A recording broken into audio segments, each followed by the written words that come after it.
वो लड़ाई बढ़ ही जाती है, then very obviously you will have to move forward to the settlement machinery. ठीक है, तो आपको सेटलमेंट मशीनरी जाना पड़ेगा. That is statutory nature, means आपके पास लीगल या लॉ प्रोसीडिंग्स वहां पे इन्वॉल्व होगी, जैसे कि यहाँ पे conciliation, court of inquiry, voluntary arbitration or adjudication. These are the 4 things that are involved in the settlement machinery. Make sure that you know which one are preventive and which one is settlement machinery. Because अगर exam में पूछा जाएगा एक specific, तो you should be knowing कि आपको किसके बारे में लिखना है, प्रिवेंटिव के बारे में या सेटलमेंट के बारे में. ठीक है. देन प्रिवेंटिव मशीनरी में सबसे पहला है workers participation in management. Means कि यहाँ पे जो वर्कर्स होते हैं, they are allowed to participate in the management, they are allowed to have a say in the management. ठीक है, उनसे भी पूछा जाता है कि what do you want, if certain type of machinery to be fixed in a company, to be installed in a company, तो उनसे पूछा जाएगा कि what do you think about this. ठीक है. So this way what happens, जो workers होते हैं दे फील सेल्फ प्रिविलेज, उनको अच्छा लगता है. इट्स वेरी ऑब्वियस, तो अक्सर पूछेगा क्या हम ऐसे करें, how are you feeling, should we do that, should I do this. It's very obvious for any person to feel good. ठीक है, अगर आप अच्छा फील करेंगे किसी कंपनी में, फिर ऑब्वियसली वहां लड़ाई झगड़े नहीं फैलाएंगे, वो उनको फाइटिंग विद योर कलीग्स और विद योर एम्प्लॉयर. ठीक है, that is workers participation in management. Then collective bargaining is there. Collective bargaining क्या है? हियर व्हाट हैपेंड कि collective bargaining it is the process of negotiation. ठीक है, इसमें जो एम्प्लॉयर होते हैं, जो एम्प्लॉयज होते हैं, अब है म्यूट योरसेल्फ. ठीक है, कलेक्टिव बार्गेनिंग क्या होता है कि जो एम्प्लॉयर और एम्प्लॉय होते हैं वो साथ मिलके नेगोशिएट करते हैं. किस बारे में नेगोशिएशन करेंगे? इट्स वेरी ऑब्वियस कि what will be the wages, wage rate क्या होगा, उनका वर्किंग कंडीशन कैसा होगा. These are the things that are negotiated in collective bargaining. ठीक है, ऑब्वियसली सारे वर्कर्स नहीं इन्वॉल्व होंगे कलेक्टिव बार्गेनिंग में, सिर्फ कुछ वर्कर जो ट्रेड यूनियन का रिप्रेजेंटेटिव है, means a single person will be there और 2 or 3 people may be there who will be going to discuss. ठीक है, that is called collective bargaining. इससे इंडस्ट्रियल डिस्प्यूट कैसे नहीं होगा? बिकॉज अगर आप खुद अपनी वर्किंग सैलरी डिसाइड कर रहे हो या आप नेगोशिएट कर रहे हो, तो obviously you are deciding for yourself, yes I will be able to work on this salary, yes I will be able to work in this condition. ठीक है, तो this will help in prevention of industrial dispute कि कम होगा, industrial dispute होने के chances कम हो जाएंगे. Then grievance procedure means, grievance procedure में क्या होता है कि I told you grievance procedure में पढ़ा था, open door policy and standard procedure.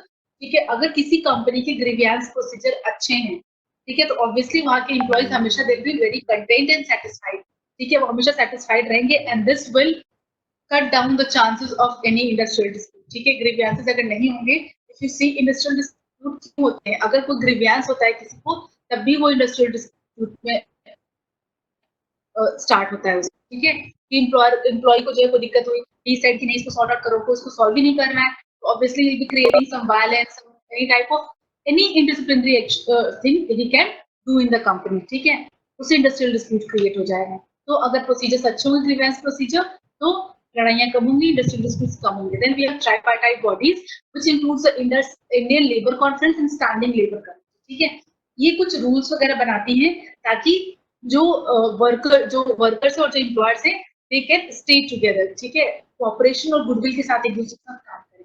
Then code of discipline is there. Code of discipline क्या होता है? ये सेल्फ इम्पोज्ड डिसिप्लिन होता है. They are set of rules which are imposed. जो लेबर्स हैं वो खुद अग्री करते हैं कि yes we have to obey this code of discipline, and similarly is with the case of employer. ठीक है, वैसे ही एम्प्लॉयर भी जो है कोड ऑफ डिसिप्लिन सेट करता है कि हम ये कोड ऑफ डिसिप्लिन को फॉलो करेंगे. ठीक है, then comes the standing order.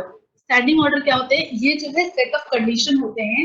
मतलब जब कभी भी आप एम्प्लॉयमेंट ज्वाइन करते हैं, तो आपको एक नोटिस या कंडीशन दिए जाते हैं. These are the condition that you have to obey, या these are the that you have to follow in the job. ठीक, उसको हम लोग स्टैंडिंग ऑर्डर कहते हैं. इसमें चीजें डिफाइन रहती है कि अगर आप कोई मिसकंडक्ट करेंगे, अगर you will be absent from the work, या कोई भी चीजें आप करेंगे which is not in the rule of the company, you will be penalized for that. ठीक है, इसे जो स्टैंडिंग ऑर्डर्स कहते हैं. So these are the things that are done for the prevention of industrial disputes. Preventive machinery. Settlement machinery क्या होती है? If at all अगर लड़ाई स्टार्ट हो जाती है, देन जो सेटलमेंट मशीनरी होती है वो स्टैट्यूटरी होती है, ठीक है। मेक श्योर प्रिवेंटिव मशीनरी जो है वो नॉन स्टैट्यूटरी होती है और सेटलमेंट मशीनरी स्टैट्यूटरी होती है, ठीक है। देन कंसिलिएशन, सबसे पहला इसका जो है कंसिलिएशन होता है। कंसिलिएशन में क्या होता है कि there is a person, there is a third party who assist, जो दो पार्टी आपस में लड़ाई कर रही है उनको थर्ड पार्टी असिस्ट करती है आपस में नेगोशिएट करने के लिए कि आपस में नेगोशिएशन कर लो और लड़ाई झगड़ा खत्म करो, ठीक है।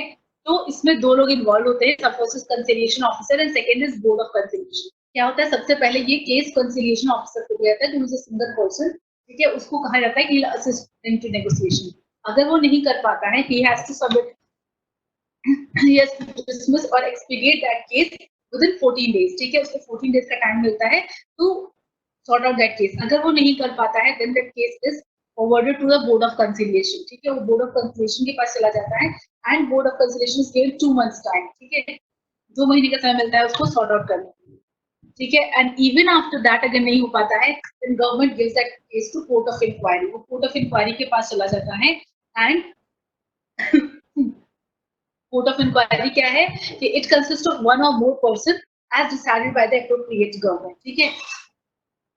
एक या दो लोगों से मिलकर बना होता है court of inquiry and it is expected to submit its report within 6 months, ठीक है। उसको 6 महीने के अंदर रिपोर्ट अपनी सबमिट कर सकती है। और इस समय क्या है, जितने भी वर्कर्स हैं या जो एम्प्लॉयर हैं, they have no right of strike and lockout, ठीक है। वो नहीं कर सकते हैं इन सब चीजें। Then voluntary arbitration is there. Voluntary arbitration क्या होता है? It refers to getting dispute settled through independent person, ठीक है। कोई इंडिपेंडेंट पर्सन होगा जिसे दो लोग जो आपस में डिस्प्यूट में, दो एम्प्लॉयर हो सकते हैं, दो वर्कर्स हो सकते हैं या एम्प्लॉयर वर्कमैन हो सकते हैं, ठीक है। जो भी दो लोग इन्वॉल्व है लड़ाई में, वो अपने म्यूचुअली डिसाइड करके एक पर्सन को सिलेक्ट कर लेते हैं। Here is given a voluntary arbitration, means अपने मन से, ठीक है। पीपल यहाँ पे अपने मन के लोग डिसाइड कर लेंगे। कोई एक सिंगल पर्सन होगा जो दोनों की पसंद का होगा, ठीक है। He will be the third person जो दोनों को असिस्ट करेगा नेगोशिएशन की तरफ, दोनों की लड़ाइयां खत्म कराने की कोशिश करेगा, ठीक है। This is called voluntary arbitration. इसका फायदा ये है कि it saves time and money, ठीक है। तो ये टाइम एंड मनी जो है दोनों सेव करता है, जो एडजुडिकेशन में काफी वेस्ट होता है, ठीक है। एंड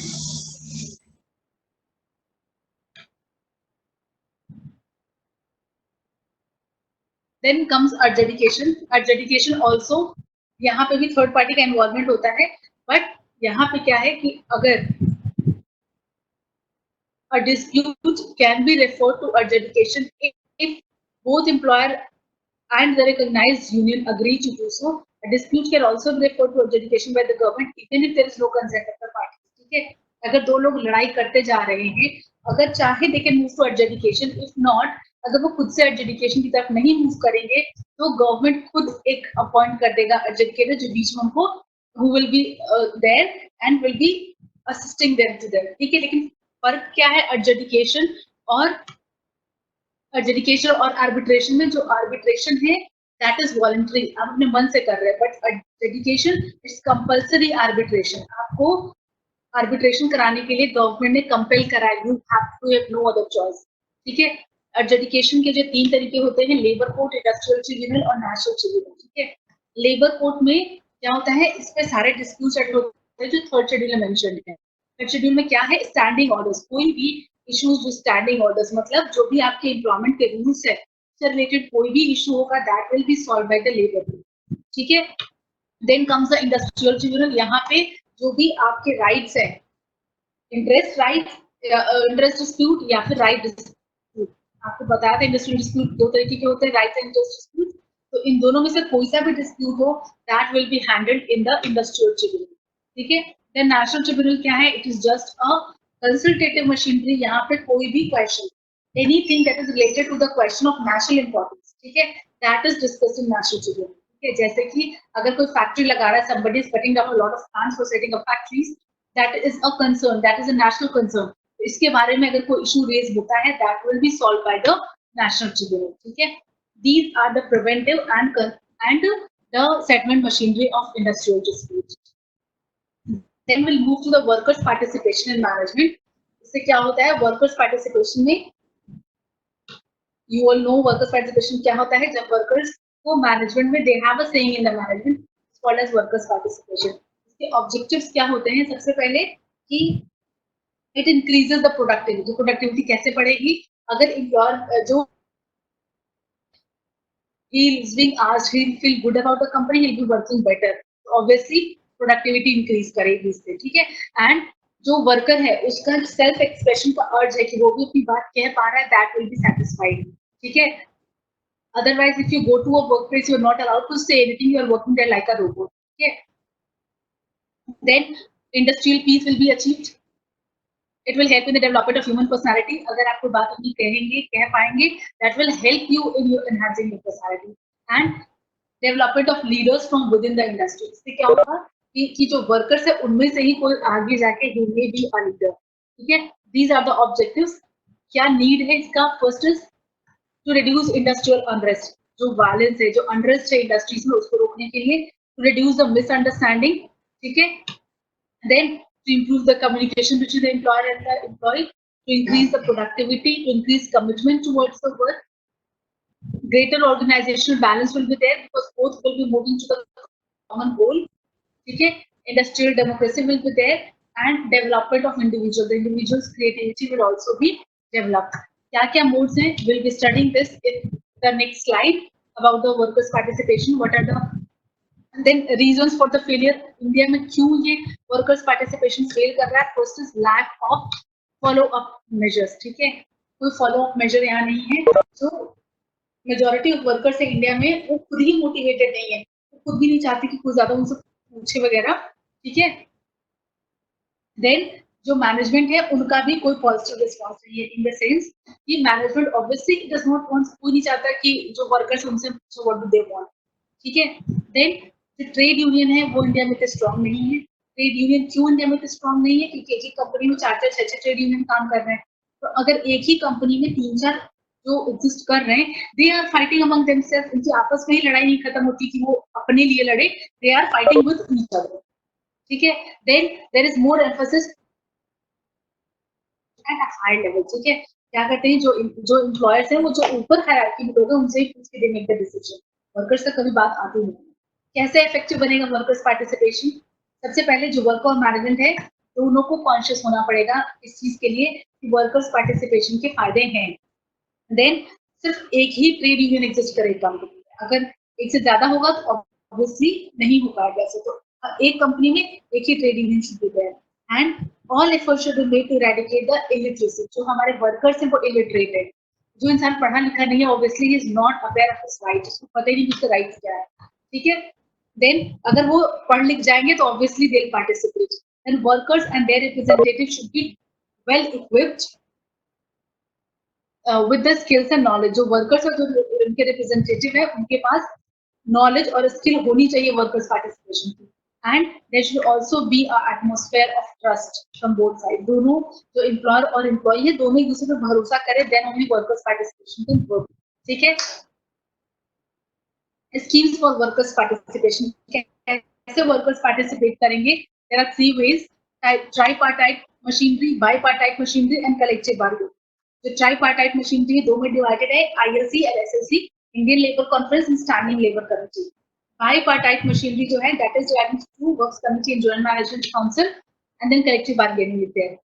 Tripartite bodies जो है 1931 में आई थी by the recommendation of the Whiteley Commission. ठीक है? इसमें 2 पार्ट्स बनाए गए थे इंडिया में, ILC और SLC. गवर्नमेंट ने 2-3 चीजें इंश्योर करी थी. इसमें सबसे पहले कि जो ILC SLC के मेंबर्स होंगे उसमें जो प्राइवेट है और गवर्नमेंट दोनों के रिप्रेजेंटेटिव्स होंगे. ऐसा नहीं कि सिर्फ गवर्नमेंट एम्प्लॉयज वहां पे रहेंगे. ठीक है? It should not be there. दोनों लोग प्राइवेट एंड गवर्नमेंट दोनों के एम्प्लॉयज के पार्टिसिपेंट्स होंगे. देन जो एम्प्लॉयर और वर्कर के भी कोई पार्टिसिपेंट होंगे. सारे एम्प्लॉयर वहां काम नहीं करेंगे, सारे एम्प्लॉय वहां दोनों इक्वल होंगे. अगर 5 एम्प्लॉयर है तो 5 employee should also be there. Then nomination of representative of organization of employer and labor should be left to the concerned organization. जो भी nomination है means कौन सा लेबर जाएगा, कहाँ जाएगा, all things will be decided by the concerned organization. और जो हमारे यूनियन मिनिस्टर ऑफ लेबर है he will be the ex officio chairperson of ILC and SLC. ये दोनों की chairperson है. And जो ILC है it consists of 44 members out of which 22 government है, 11 employer और 11 जो है वो वर्कर्स हैं. Similarly, SLC में 24 members है, out of which 12 government है, 6 from each employer and worker.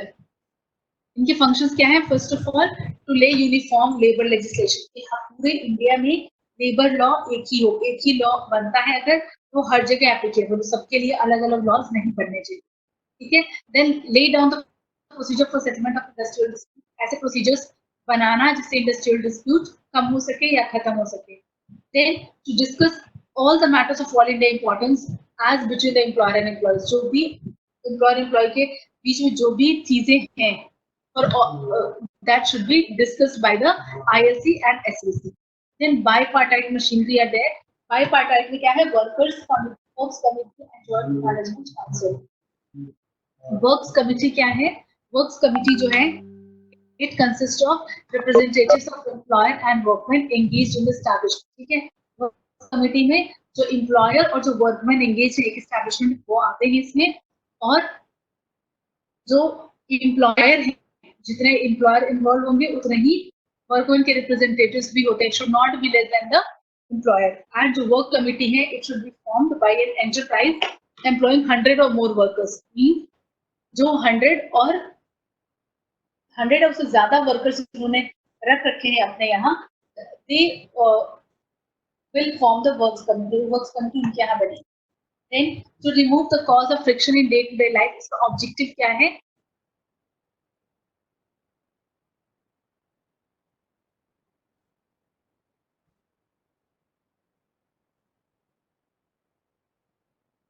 Objective क्या है वर्क्स कमिटी का? सबसे पहले जो डे टू डे लाइफ में जो रोज फ्रिक्शन होते हैं या जो होते हैं एम्प्लॉयर एम्प्लॉय के बीच में, या कभी भी जो फ्रिक्शन होता है उसको खत्म करना है. ताकि कैसे? By proper grievance handling procedure, ठीक है. ग्रीवेंस हैंडलिंग प्रोसीजर को अच्छा बना के उसको रिमूव करना है. Then to promote the measure for securing friendly relationship, तो एम्प्लॉयर एम्प्लॉय के फ्रेंडली रिलेशनशिप बने, एंड जो कलेक्टिव बार्गेनिंग है उसके थ्रू उनके रिलेशंस को ज्यादा अच्छा बनाना, ठीक है. And to strengthen the spirit of voluntary settlement, means voluntary settlement कराएं by rendering support to conciliation, arbitration, ठीक है. These are the objectives of works committee. Joint management council क्या होता है? Joint management council, it is the first step towards achieving the labor management association. JMC में जो उनके क्या क्या फंक्शन है? First is matter in which responsibility is entrusted to them, especially administration of welfare measures, supervision of safety measures, preparation of schedule for the working hours, breaks, holidays, payments of rewards, valuable suggestions. ठीक है. These are the things that are decided in the joint management council. Then matters in which the workers have right to receive information. Joint management council जो सबसे पहले तो ये rule बनाएगा कि जो कितना कि क्या शेड्यूल होगा, मतलब वर्किंग आवर कितना होगा, कैसे लीव पॉलिसीज होंगी, ब्रेक्स कैसे मिलेंगे आपको, कैसे हॉलिडे आप ले सकते हैं, इस टाइप की चीजें. आपको हॉलिडे लेना है तो किसको अप्लाई करेंगे, and all things like that, ठीक है. एंड इसमें क्या है कि जो भी वर्कर्स हैं, they will also have the right to receive information, discuss and offer suggestions also. Then collective bargaining आता है. Collective bargaining I told you कि जो लेबर के रिप्रेजेंटेटिव्स होते हैं, they are the one who bargain with the employer, ठीक है. Employer के साथ they negotiate about the working salary and other things. Features क्या है collective bargaining के? First is it is a collective process, that is both employer and employee are involved in this. It is dynamic and flexible, that is negotiation word itself suggests कि वो flexible होगा, ठीक है. आप किसी के साथ नेगोशिएट तभी करेंगे जब आप फ्लेक्सिबल होंगे. अगर आप स्टर्न हो जाएंगे तो कभी भी आप नेगोशिएट नहीं कर सकते हैं, ठीक है. Then it is the method of partnership of workers in management, ठीक है. Then it is an attempt to achieve and maintain discipline in industry. Subject matter क्या है कलेक्टिव बार्गेनिंग का? सबसे पहले जो rights and responsibilities of management and training of management की क्या राइट्स है वो सब्जेक्ट मैटर है कलेक्टिव बार्गेनिंग का. Wages, bonus, leave, retirement benefits etcetera, ये सब डिस्कस होते हैं कलेक्टिव बार्गेनिंग में. ग्रीवियंस रिड्रेसल प्रोसीजर को डिस्कस करते हैं, and termination clause. These are the four things that are discussed in the collective bargaining. Importance क्या है इसका? First is it develops a sense of self respect and responsibility among the employees, ठीक है. ये जो employees होते हैं उनके में सेल्फ रिस्पेक्ट लाता है, ठीक है. Why? Because they are the ones who are negotiating. और आप नेगोशिएट कर पाते हैं चीजें, आप अपनी पसंद की चीजें अगर पा पाते हैं, definitely you have a feeling of self respect for you. Then it increases the strength and bargaining capacity of the workers, ठीक है। इससे जो वर्कर्स है उनकी बार्गेनिंग कैपेसिटी बढ़ेगी, they will be able to bargain better. Then it also increases the morale and productivity of the employees. जो employees हैं उनका मोरल को वो बढ़ावा देगा, ठीक है। It will increase that. And it restricts the management's freedom for arbitrary action against employees. जो मैनेजमेंट है, as they are collectively together, तो management it cannot take action as and when it wants, ठीक है। And इससे क्या होगा, collective bargaining से trade union strong बनेगा, इंडस्ट्रियल पीस बढ़ेगा, एंड जो वर्कर्स का एक्सप्लॉयटेशन है वो भी बंद हो जाए काफी हद तक। देन डिफिकल्टीज क्या है उसका कलेक्टिव बार्गेनिंग के? First is multiple trade union exist करते हैं एक कंपनी में जो आपस में लड़ रहे हैं, तो इट्स वेरी ऑब्वियस कभी कलेक्टिव बार्गेनिंग का एटमॉस्फेयर बनने ही नहीं देते हैं, ठीक है।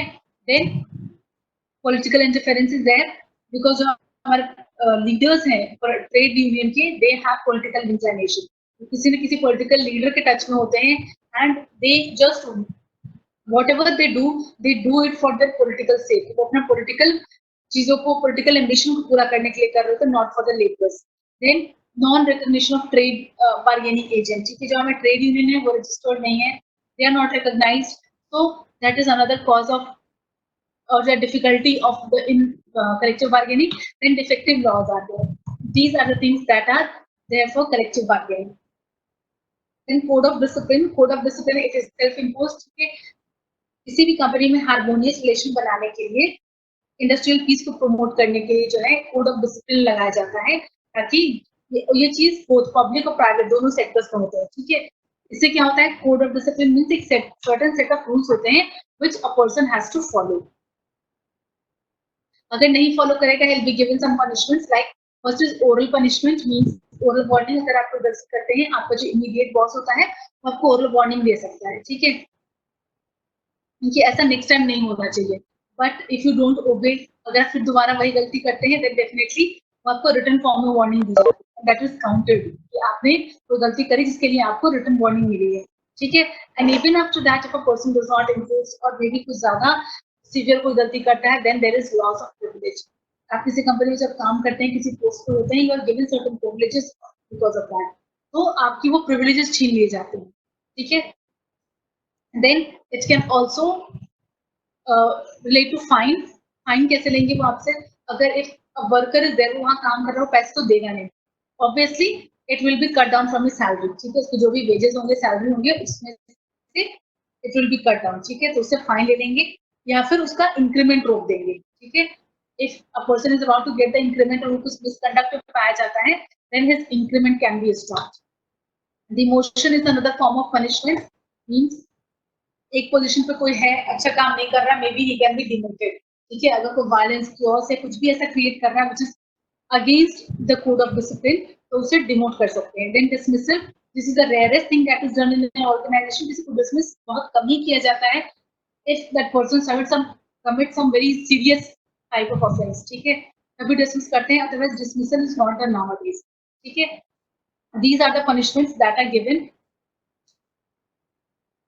कॉजेस क्या हो सकते हैं इंडिसिप्लिन के लिए? सबसे पहले अनफेयर मैनेजमेंट प्रैक्टिसेस। अगर मैनेजमेंट की प्रैक्टिसेस ऐसी हैं, मतलब कि किसी को जो है एक ही काम दो लेबर काम कर रहे हैं, एक ही काम कर रहे हैं, एक ही पोस्ट पे हैं, और तब भी दोनों को अलग अलग सैलरी मिल रही है, तो ऑब्वियसली ये अनफेयर मैनेजमेंट प्रैक्टिस है। दोनों को इक्वल सैलरी मिलने का राइट है, but if they are not given, obviously जिसको कम सैलरी मिलेगी, that person will be saying that unfairness is done to him, ठीक है। तो वो वायलेंस क्रिएट कर सकता है, कुछ भी ऐसा कर सकता है, that is against the code of discipline. Then absence of effective leadership, जो लीडरशिप है वो इफेक्टिव नहीं होगी, तो सपोज मैनेजमेंट है, अगर वो उसको कोड ऑफ डिसिप्लिन को खुद अच्छे से नहीं लोगों को बताया हुआ है, तो obviously he can not expect कि लोग जो उसको फॉलो करेंगे, ठीक है।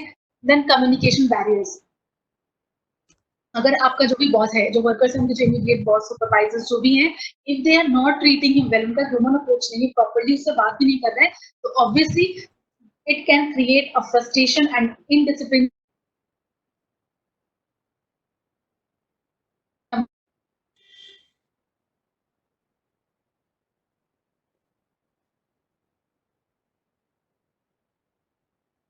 एक गलती अगर दो लोग कर रहे हैं, they should be punished equally, ठीक है, they should not be punished differently. हो सकता है कि एक ने कोई गलती करी तो he is suppose given oral warning, अगर दूसरे ने कोई करी तो उसको डिमोट कर दिया, and definitely that is not the way a punishment should be given, it should be uniform for everyone. अगर एक गलती को दो लोग चार लोग कर रहे हैं, they should be punished equally for that. Then next is absence of code of conduct. अगर कोड ऑफ कंडक्ट नहीं बना है, ठीक है,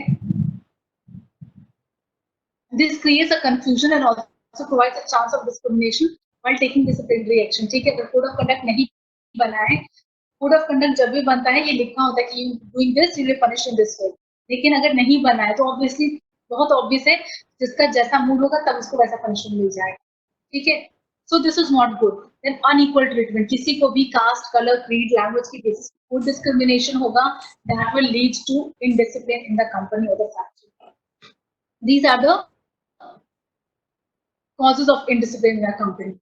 Objectives क्या है कोड ऑफ डिसिप्लिन के? सबसे पहले पीस मेंटेन करना इंडस्ट्री में, उनके स्टॉपेज को रोकना, ठीक है, जो ग्रीवियंस है उनको प्रॉपर्ली सेटल करना थ्रू म्यूचुअली अग्रीड प्रोसीजर, ठीक है।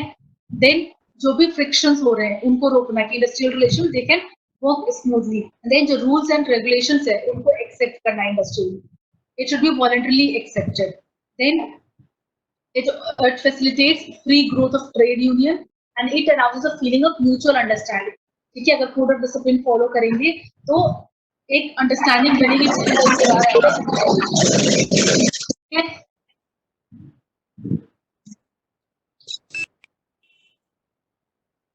then to create a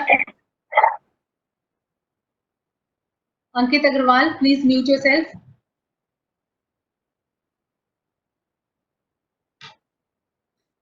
Then it creates an atmosphere of harmonious industrial relations. Then there are types of code of discipline, okay. Then दो तरह के कोड ऑफ डिसिप्लिन होते हैं। First is positive mode of discipline, second is negative. Positive जो है, जो भी कभी आपको positively suppose you do something good, कुछ अच्छा करते हैं, यू आर बीइंग प्रेज्ड, आपको बहुत लोग प्रेज करते हैं कि वो did so well, this type of thing, तो ऑब्वियसली किसी को अच्छा लगता है कि yes I did well and I can do this well in future, ठीक है। It motivates a person psychologically. Then what happens, a person performs more better, ठीक है। अगर कोई एम्प्लॉय को बार-बार appreciation मिल रहा है, that employee will be working better for an organization, ठीक है। Similarly, negative mode of discipline भी होते हैं कि अगर आप indiscipline create कर रहे हैं, maybe you are negatively treated, आपको warning, suspension from the work, या कुछ ऐसा punishment मिल जाएगा which will be negative, and this is called the negative mode of discipline. Mode of discipline में क्या-क्या like चीजें listed होती हैं? First is there should be no lockout and strike. There is unilateral action should be taken in connection with any industrial matter. कोई भी अगर industrial matter होता है तो action taken should be unilateral, same होना चाहिए. No deliberate damage should be done to the plant or the property. अगर किसी employer के यहाँ काम कर रहे हैं तो उसकी property को damage नहीं करना है.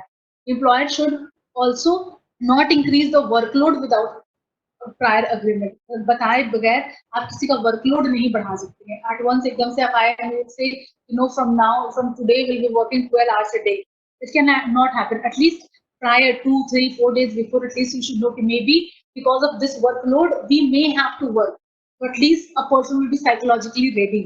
At once अगर आप किसी को काम सौंप देंगे that person will feel bad. And then action that disturbs cordial relations should be avoided. कोई भी एक्शन जो कॉर्डियल रिलेशन को खराब करेगा उसको रोकना चाहिए, and avoid an agreement should be strictly implemented. These are the things that are covered in the code of discipline, ठीक है। Then industrial employment of the standing orders act of 1946, make sure that you know कि industrial employment order, industrial employment act और standing order same चीजें हैं। कभी industrial employment act of 1946 आए तो आप इंडस्ट्रियल पॉलिसी को ना चले जाइए। स्टैंडिंग ऑर्डर्स क्या होते हैं कि these guide your condition of employment as well as convey the same to the employer, ठीक है। जो इंडस्ट्रियल जो स्टैंडिंग ऑर्डर्स बनाए गए थे जब ये इंडस्ट्रियल एक्ट आया था, तो जो एम्प्लॉयर्स थे उनसे ये कहा गया था कि आप एक सेट ऑफ रूल्स, एक कंडीशन ऑफ एम्प्लॉयमेंट बनाइए, अगर आपके यहाँ कोई एम्प्लॉय काम करेगा तो क्या क्या चीजें फॉलो करनी, ठीक है, those were called the standing orders. उनको बनाना था एम्प्लॉयर लोगों को और अपने एम्प्लॉयज को कन्वे भी करना, ठीक है। इसके ऑब्जेक्टिव्स क्या होते हैं कि सबसे पहले जो कंडीशंस है, terms of condition of employment are known to the employees. Employee जान सके कि वो किन किन कंडीशंस पे काम कर रहा है, ठीक है, ताकि उसका एक्सप्लॉयटेशन ना हो पाए। यूनिफॉर्म स्टैंडिंग ऑर्डर्स होने चाहिए, ठीक है, जो वर्कर्स, फैक्ट्रीज, सब चीजें हैं, सबका uniformity should be there in the standing order. Then to promote industrial peace and harmony by promoting fair industrial practices, ठीक है, इंडस्ट्रियल पीस को प्रमोट करना चाहिए। And condition of employment like recruitment, discharge, disciplinary action, etc. should be mentioned there. Avoid dispute and vagueness in terms of employment. These are the things that are there in the standing orders. All those who are present, just give your attendance. Write your roll number in the chat.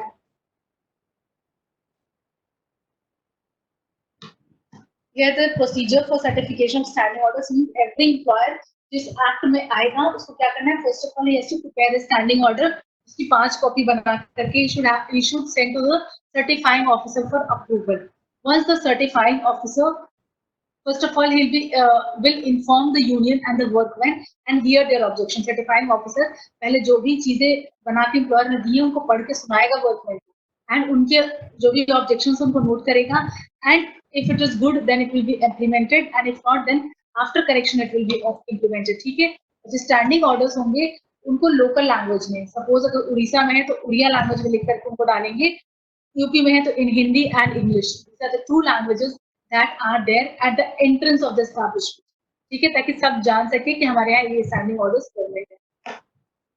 These are the things that are there in the standing orders, ठीक है। With this, we finish the unit 4 and unit 5. We only have 2 topics: models of industrialization and consumer society. ठीक है, models of industrialization में क्या है? There are 3 types of models of industrialization: collectivist, anarchist, free market and environmentalist. जो collectivist होते हैं, they normally emphasize on need and the goal of the group as a whole. यहाँ पे individual का कोई मतलब नहीं है, means individual का goal is not a goal. पूरे ग्रुप का इकट्ठे जो भी आप करेंगे that will be for the group, individual का कोई रोल नहीं है, ठीक है। Individual is nothing in there in collective organisation. इसका मेन फीचर्स क्या है? हियर द सोशल,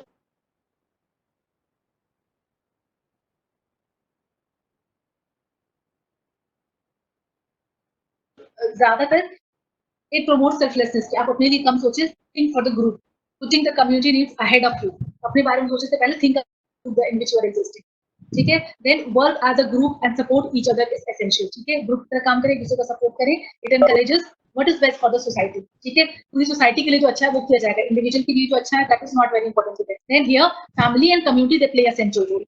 इसके एडवांटेजेस क्या है? First is it is own and control by its member. सब लोग जो भी इसके मेंबर्स हैं they are the owner as well as the controller of that. It is a democratic control. And the profit distribution, here the profit distribution जो है, जो services आप यूज करते हैं उसकी बेसिस पे प्रॉफिट डिस्ट्रीब्यूशन होता है यहाँ पे। इसके डिसएडवांटेजेस क्या है? फर्स्ट इज बहुत टाइम लगता है वो डिसीजन मेकिंग में, ऑब्वियसली, क्योंकि आप सबसे पूछते हैं, take everybody together, it takes a lot of time. Then सारे मेंबर्स का participation is important for getting success. Extensive record keeping is to be done, and as it has less incentives, as and there is also a possibility of developing conflict. बहुत सारे लोग हैं तो वहाँ लड़ाई के chances भी ज़्यादा है। Example we have for Amul, the cooperative housing societies, Hutatma Ahir Sugar Cooperative, Maharashtra.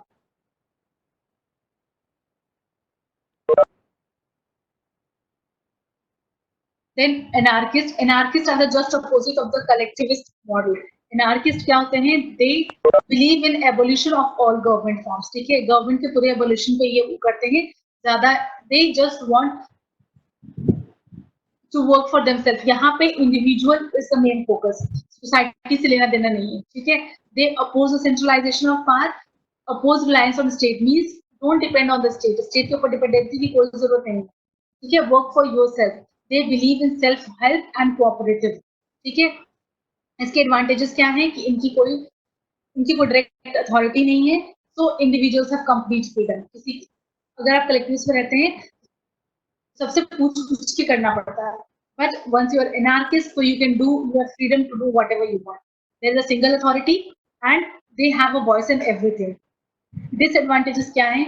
यहाँ पे कोई अथॉरिटी नहीं होती, यहाँ पे डिसऑर्डर के चांसेस ज्यादा होते हैं, कोई गाइडिंग प्रिंसिपल्स नहीं है यहाँ पे, so that can create a haywire society.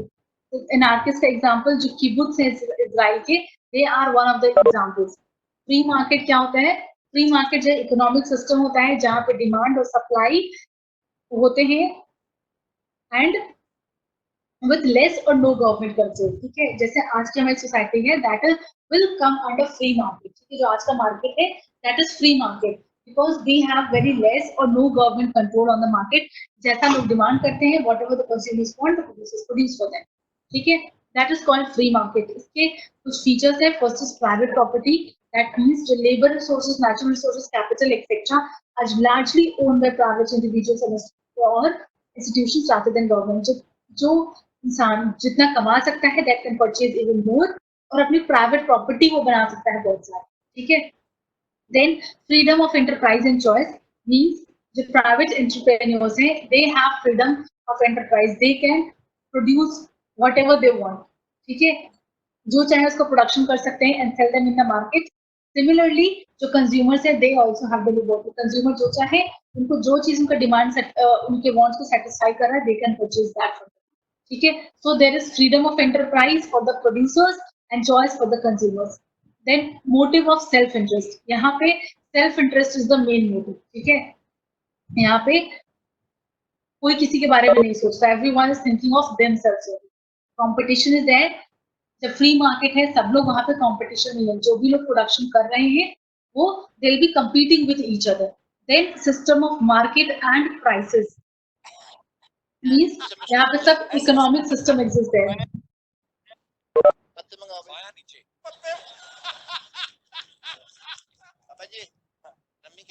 Then system of who is this iPhone? Stop doing that.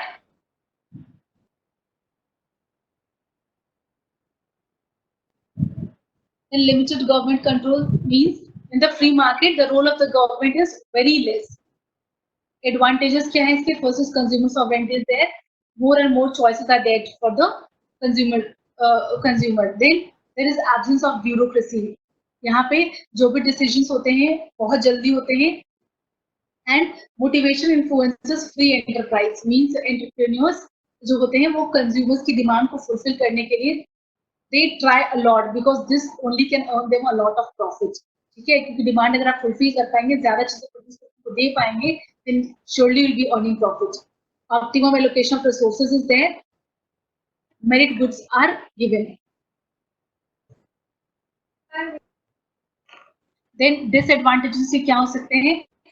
Profit maximisation के लिए हो सकता है some industrialist bad quality things use करे ताकि जो है अनएथिकली वो बैड क्वालिटी यूज कर रहे हैं ताकि वो सस्ते में सामान आपको बना के दे सके at low prices and as a result you are getting a bad quality of product. Then goods and services जो नॉन प्रॉफिटेबल होते हैं वो कोई बनाता भी नहीं. Suppose hospitals in rural areas they are very important, rural areas में hospitals बनाया जाए, तो कोई रूरल एरियाज में हॉस्पिटल नहीं बनाता because it can not earn them profit. Rural areas में उतना प्रॉफिट नहीं है सो कोई वहां हॉस्पिटल बनाने नहीं जाता. This is one of the disadvantage of free market. Then it dominates certain markets where there is competition and exploits suppliers by squeezing down their prices and consumers by charging high prices to maximize. And जो भी लोग जिनके पास कोई ऐसा skill नहीं है जो उनको बहुत which can be marketable, अगर कोई ऐसा स्किल है आपके पास जिसके कोई पैसे नहीं मिलते then you are nowhere, that person is left in poverty. ठीक, यहाँ उसके बाद we have effect of industrialization. Industrialist जो इंडस्ट्रियल मॉडल है वो ये है जो इंडस्ट्रीज के इफेक्ट्स को स्टडी करते हैं on the society, they are called the environmentalist model. ठीक है, यहाँ पे विल बी स्टडिंग अबाउट कि क्या क्या जो इफेक्ट्स है इंडस्ट्रियलाइजेशन के ऑन द एनवायरमेंट, जैसे air, water, soil, wildlife extinction, global warming. These are the things you must have studied since your childhood. ये आपको खुद से पढ़ना पड़ेगा. And causes of industrial pollution, you can write it on yourself also. Characteristics of industrial culture. Industrial culture का क्या